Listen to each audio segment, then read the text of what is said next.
தேர்தலுக்கு முன்பு விஜயை பற்றி பல பேர்கிட்ட பேட்டின்ற பேரில் கேட்டு தெரிஞ்சுக்கலாம். தேர்தலுக்கு பின்னாடி அவங்கவுங்களுக்கே தெரிஞ்சிடும். யாருமே கேட்டு தெரிய வேணான்ற மாதிரி தான் விஜயோட நிலை இருக்கு. இது யாருக்கான செக்கும் இல்லை. இது ஒரு வழக்கு இருக்கும்போது நீதிமன்றம் நிறுத்தி வச்சிருக்கு. வேற என்ன இல்லை, இது ஒரு திரைப்படம். பல கோடிகளை போட்டு தயார் பண்ணியிருக்கக்கூடியது. பலருடைய வாழ்க்கை செயின் தாலி இருக்கிறவங்க கூட தான் பல முதலீடு பண்ணி ஒரு பல்சர் பைக்கை வாங்கி லோன் கட்டி அதுக்கப்புறம் எந்த தெருவில் எந்த லேடி தனியாக வராங்கலாம் பார்த்து வெயிட் பண்ணி ரொம்ப கஷ்டப்பட்டு பின்னாடி ஒருத்தனை ஏற்றிட்டு செயினாக இருக்கிறான். அப்போ அவனை என்ன பண்ண முடியும்? அதுக்காக போலீஸ் ஐயோ இவ்வளோ கஷ்டப்பட்டுருக்கான் பாவம், அந்த பையன் குடும்ப கஷ்டத்துக்கு காரணமாக அந்த வண்டியெலாம் லோனுக்கு வாங்கி எத்தனை தடவை தேடிருப்பான். எத்தனை செயினாக இருக்கும்போது கவரிங்காக போய் ஏமாந்துருப்பான். ஏதோ ஒரு நல்ல செயின் கிடச்சிருங்க, அடுத்த நேரத்தில் அவன் மேலே கேஸ் போட்டான்ற மாதிரி இருக்குது நீங்கள் கேட்குறது.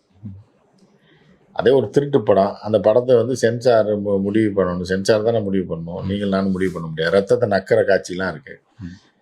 அப்போ இந்த கொடூர காட்சியெல்லாம் இருக்கிறனால நிறுத்தி வச்சிருக்கு. நீங்கள் செயினருக்கு திருடனுக்கு சப்போர்ட் பண்ணுறது ஒன்று தான், இந்த படத்துக்கு இப்போ சப்போர்ட் பண்ணுறது ஒன்று. அவனை பாவம்னு எப்படி நினைக்க மாட்டீங்களோ? இப்போ இந்த இதில் கல்யாண் ஜுவல்லர்ஸ்லேயே அதில் ஓட்டை போட்டு திருடிட்டு போனான். அது எவ்வளோ கஷ்டம் தெரியுமா? இல்லை, ஒரு கடையில் கொள்ளையடிக்கிறது அவ்வளோ சாதாரணமா? எத்தனை வாட்ச்மேனு, எத்தனை கேமரா, இதெல்லாம் எவ்வளோ போலீஸு, அதுக்கான ஒரு திட்டமிடல் வேணும். அவ்வளோ கஷ்டம் வேணும். எத்தனை நாள் வாட்ச் பண்ணணும். அப்புறம் ஓட்டை கரெக்டாக போடணும். அந்த நேரம் எவனும் பார்த்துடக்கூடாது. உள்ளே போய் அடிக்கிற நேரத்தில் எவனும் பிடிச்சிடக்கூடாது. அப்புறம் வெளியே அந்த நகையெல்லாம் சேஃப்டியாக எடுத்து தப்பிக்கிற வரைக்கும் போலீஸ் வந்துடக்கூடாது. அந்த ஓனருக்கு தெரிஞ்சிடக்கூடாது. அலாரம் அடிச்சிருக்க எவ்வளோ கஷ்டம்.